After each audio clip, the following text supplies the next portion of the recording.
ನಮಸ್ಕಾರ ಆತ್ಮೀಯರೇ, ಹೇಗಿದ್ದೀರಾ? ಇವತ್ತಿನ ವಿಷಯ, ಪ್ರತಿಯೊಬ್ಬ ಪೋಷಕರು ತಮ್ಮ ಮಕ್ಕಳಿಗೆ ಕಲಿಸ್ಕೊಡ್ಬೇಕಾದ ಒಳ್ಳೆಯ ನಡವಳಿಕೆಯ ಬಗ್ಗೆ ಒಂದಿಷ್ಟು ಮಾಹಿತಿಯನ್ನು ತಿಳಿಸ್ತಾ ಇದ್ದೇನೆ. ಮಕ್ಕಳ ನಡವಳಿಕೆ ನೋಡಿ ಇನ್ನೊಬ್ಬರು ಅದನ್ನು ಟೀಕಿಸುವುದು ಅಥವಾ ಅವಹೇಳನ ಮಾಡುವಂತೆ ಇರಬಾರ್ದು. ಮಕ್ಕಳಲ್ಲಿ ಒಳ್ಳೆಯ ನಡವಳಿಕೆ ಬೆಳೆಸುವುದು ಪೋಷಕರ ಕರ್ತವ್ಯ. ಇದಕ್ಕಾಗಿ ಅವರು ಮಕ್ಕಳನ್ನು ಒಳ್ಳೆ ರೀತಿಯಿಂದ ಬೆಳೆಸುವುದು, ಮಕ್ಕಳಲ್ಲಿ ಸಹಾನುಭೂತಿ, ಕರುಣೆ, ತಾಳ್ಮೆ ಮತ್ತು ಶಾಂತಿಯಿಂದ ವರ್ತಿಸುವುದು ಹೇಗೆ ಎಂದು ಪೋಷಕರು ಕಲಿಸಿಕೊಡ್ಬೇಕಾಗತ್ತೆ. ಸಮಾಜದಲ್ಲಿ ಬೇರೆಯವರ ಜೊತೆಗೆ ಬೆರೆಯುವ ವೇಳೆ ಮಕ್ಕಳು ಯಾವ ರೀತಿ ವರ್ತಿಸುವರು ಎನ್ನುವುದು ಕೂಡ ಮುಖ್ಯವಾಗಿರುತ್ತೆ. ಇದಕ್ಕಾಗಿ ಅವರಿಗೆ ಪ್ರತಿ ಪೋಷಕರು ಪ್ರತಿ ಹಂತದಲ್ಲಿ ನಡವಳಿಕೆಯ ಬಗ್ಗೆ ತಿಳಿ ಹೇಳಬೇಕು. ಅವರಲ್ಲಿ ತಪ್ಪುಗಳು ಇದ್ದರೆ ಆಗ ಅದನ್ನು ತಿದ್ದೋಕೆ ಸಹಾಯ ಆಗತ್ತೆ. ಕೆಲವು ಪ್ರಮುಖ ನಡವಳಿಕೆಗಳನ್ನು ಪೋಷಕರು ಮಕ್ಕಳಿಗೆ ಕಲಿಸ್ಕೊಡ್ಲೇಬೇಕು. ಹಾಗಾದರೆ ಅದು ಯಾವುದು ಅಂತ ಈಗ ತಿಳ್ಕೊಳ್ಳೋಣ. ಮೊದಲನೇದಾಗಿ, ಮಧ್ಯ ಪ್ರವೇಶಿಸಬಾರ್ದು. ಕೆಲವು ಮಕ್ಕಳು ದೊಡ್ಡವರು ಮಾತನಾಡುವ ಸಂದರ್ಭದಲ್ಲಿ ಬಂದು ಪದೇ ಪದೇ ಏನಾದರೂ ಕಿರಿಕಿರಿ ಮಾತಾಡ್ತಾ ಇರ್ತಾರೆ. ದೊಡ್ಡವರು ಅಥವಾ ಇನ್ಯಾರೇ ಆಗಿರಲಿ, ತುಂಬ ಮುಖ್ಯವಾದ ವಿಚಾರ ಮಾತನಾಡುತ್ತಿರುವಾಗ ಮಧ್ಯ ಪ್ರವೇಶಿಸಿ ಮಾತನಾಡಬಾರದು ಎಂದು ತಿಳಿಸಿ ಹೇಳಬೇಕು. ಅವರಿಗೆ ಮಾತನಾಡಲು ಅವಕಾಶ ಸಿಗುವ ತನಕ ಕಾಯಬೇಕು. ತಾಳ್ಮೆ ಮತ್ತು ಇನ್ನೊಬ್ಬರ ಮಾತನ್ನು ಕೇಳುವುದನ್ನು ಕಲಿಸಿಕೊಡ್ಬೇಕು.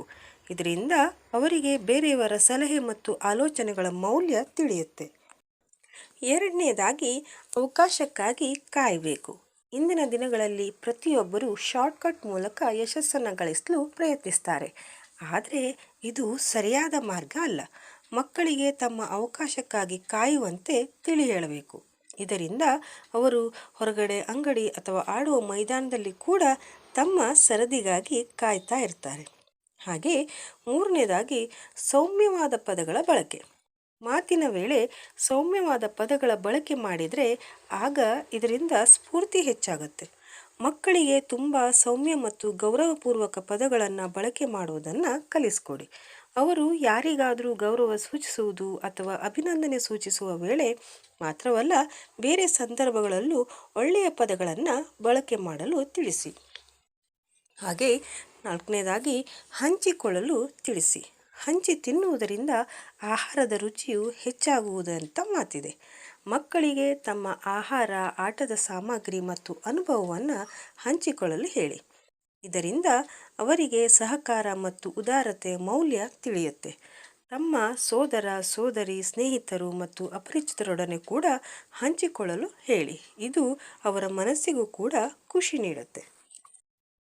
ಹಾಗೆಯೇ ಮನೆಯ ತುಂಬ ಆಟಿಕೆ, ಡೈನಿಂಗ್ ಟೇಬಲ್ ಮತ್ತು ತಿಂದ ಪ್ಲೇಟ್ಗಳೆಲ್ಲ ಇರುತ್ತಲ್ಲ, ಹೇಗೆ ಎಲ್ಲೆಂದರಲ್ಲಿ ಹರಡಿರುವ ವಸ್ತುಗಳನ್ನು ಸರಿಯಾಗಿ ಇಟ್ಟುಕೊಳ್ಳಲು ಮತ್ತು ತಾವು ತಿಂದ ಪ್ಲೇಟ್ಗಳನ್ನು ಅವರಾಗಿಯೇ ತೊಳೆಯಲು ತಿಳಿಸಬೇಕು. ಇಂತಹ ಕೆಲಸಗಳಿಂದ ಮಕ್ಕಳಿಗೆ ಒಳ್ಳೆಯ ಪಾಠ ಸಿಗುತ್ತೆ. ಮುಂದಿನದು, ಅನುಮತಿಯನ್ನು ಕೇಳೋದು.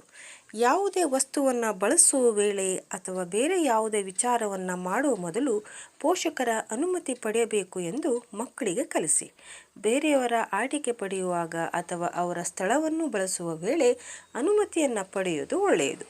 ಇದರಿಂದ ಪರಸ್ಪರ ಗೌರವ ಸೂಚಿಸುವುದು ಮತ್ತು ಆರೋಗ್ಯಕಾರಿ ಸಂಬಂಧ ಕೂಡ ಬೆಳೆಯುತ್ತೆ.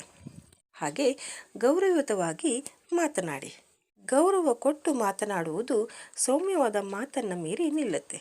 ಇತರರ ಭಾವನೆ ಮತ್ತು ದೃಷ್ಟಿಕೋನದ ಅರಿವಾಗೋದು. ಮಾತನಾಡುವಾಗ ಇತರರ ಭಾವನೆಗಳಿಗೆ ನೋವಾಗುವಂಥ ಪದಗಳನ್ನು ಬಳಕೆ ಮಾಡದಂತೆ ನೋಡಿಕೊಳ್ಳಿ.